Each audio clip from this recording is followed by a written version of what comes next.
गोविंद उपाध्याय जी, मुंबई से। राधे राधे महाराज जी। महाराज जी, मैं आपकी तरह दृढ़ संकल्पवान कैसे बन सकता हूं कि जब आप घर से निकले थे तब भी आपका भगवान को पाने का लक्ष्य था और आज भी है। महाराज जी, हम ऐसे युवा लोग संकल्प तो बनाते हैं बट कुछ समय बाद दूसरा संकल्प हो जाता है, फिर तीसरा। जैसे सत्संग सुना तो भगवत प्राप्ति का उद्देश्य आया, कहीं धन कमाने की इच्छा की बात सुनी तो धन कमाने का आया, कभी ऐसा कभी ऐसा। तो महाराज जी, एक संकल्प की केवल और केवल श्री जी की प्राप्ति और भगवान की प्राप्ति हो जाए इसी जन्म में, ऐसा संकल्प कैसे दृढ़ता? इसमें प्रधान नींव है जो आजकल है नहीं, ब्रह्मचर्य। ब्रह्मचर्य ब्रह्मचर्य में बहुत बड़ी सामर्थ्य है। आज नवीन बच्चे सब भ्रष्ट हो रहे हैं। महाराज जी, ऐसी शिक्षा ही नहीं रह गई स्कूल आदि में, माँ बाप। इसीलिए आज शाम के कसम खाई और कल तोड़ दी। और ब्रह्मचर्य में होता है कि जो संकल्प किया उसके निर्वाह की उसमें ताकत होती है।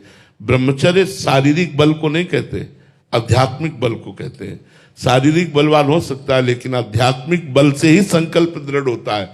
आध्यात्मिक बल के लिए ब्रह्मचर्य अति आवश्यक है, जिसकी बहुत हानि है, बहुत घाटा है।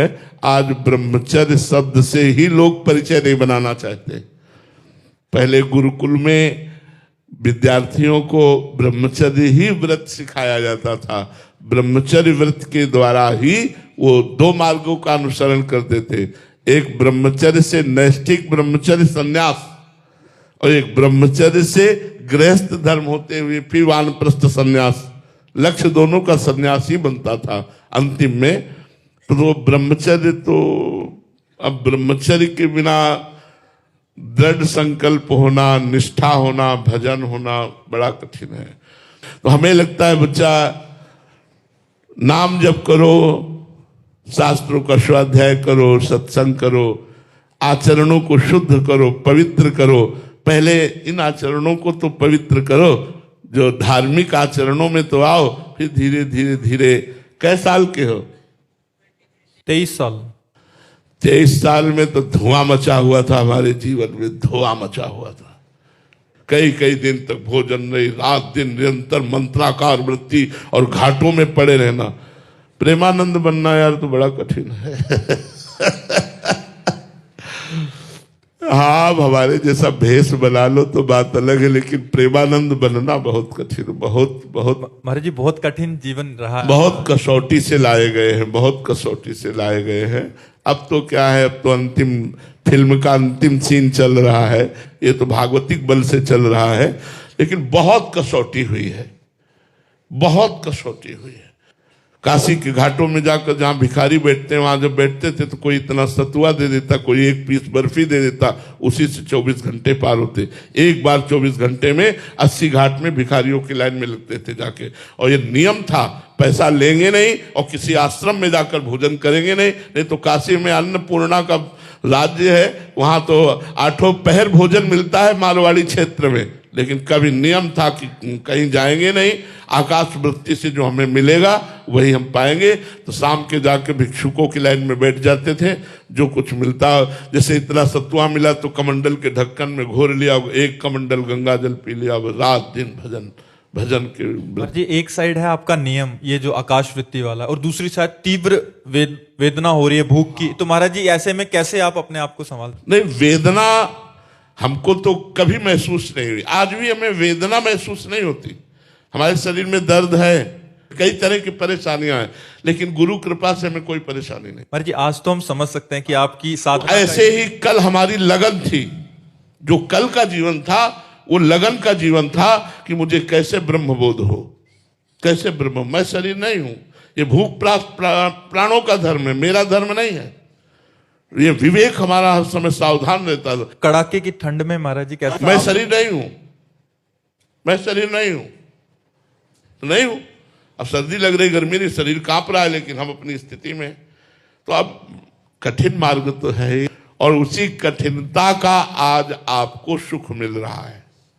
आपको जो लाभ मिल रहा है उसी कठिनता का मिल रहा है। अगर इस जीवन को कसा ना गया होता तो आपको ये लाभ ना मिलता। आज जो हमारे भारत में लोगों को सुख मिल रहा है, परिवर्तन हो रहा है, लोग अध्यात्म की तरफ कृपा करके चल रहे हैं, ये सब उसी कठिनता का फल भगवान मुझे दे रहे हैं कि हमारी वाणी का प्रभाव पड़ रहा है। अगर वाणी का प्रभाव ना पड़े तो क्या फायदा प्रवचन का, क्या फायदा साधु वेश हमारे धारण करने का।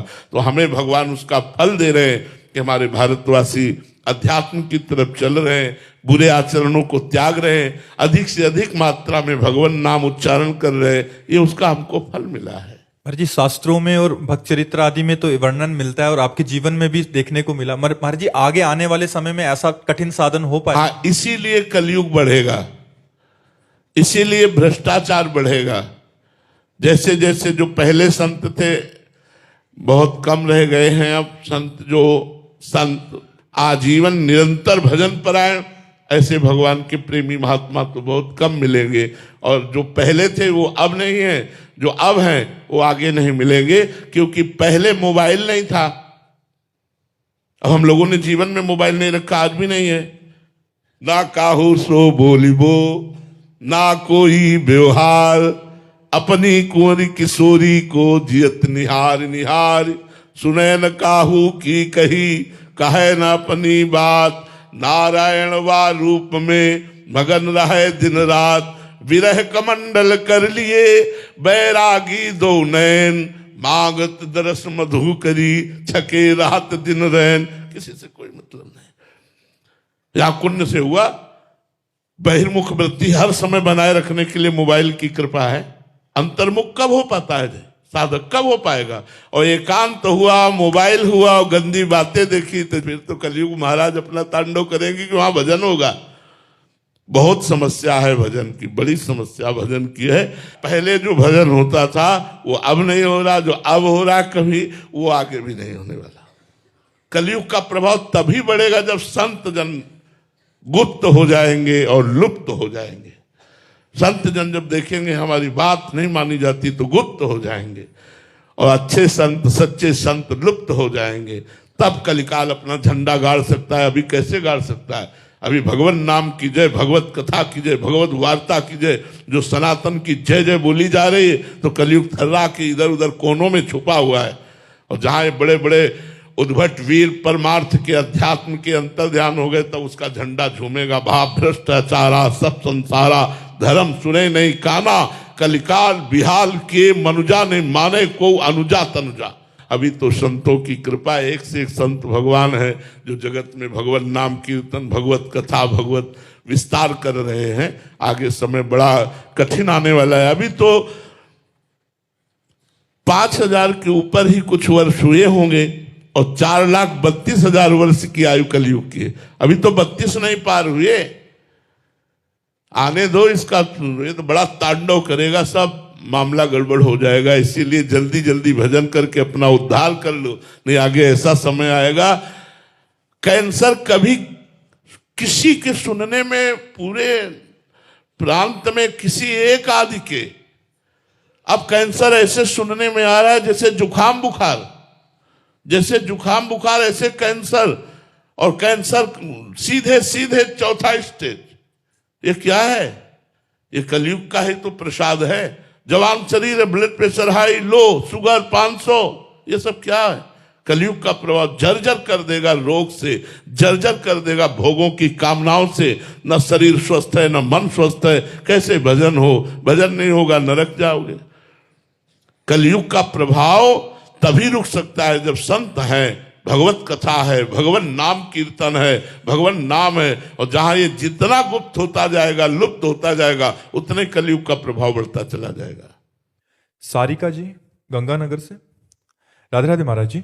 महाराज जी, प्रयागराज वाले मामा जी की सियाराम जी के प्रति और श्री हरिराम व्यास जी महाराज जी की प्रियाजू के प्रति जो स्थिति आती है कि काहू के बल भजन को काहू के आचार, व्यास भरोसे कुंवरी के सोवत पाव पसार।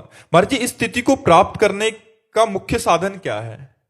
दूरादपाश स्वजनान सुखमर्थ कोटिम, सर्वेषु साधन वरेषु चिरम निरासः, वर्षंत में सहजाद्भुत सौख्य धाराम, श्री राधिका चरण रेणु महम स्मरामि।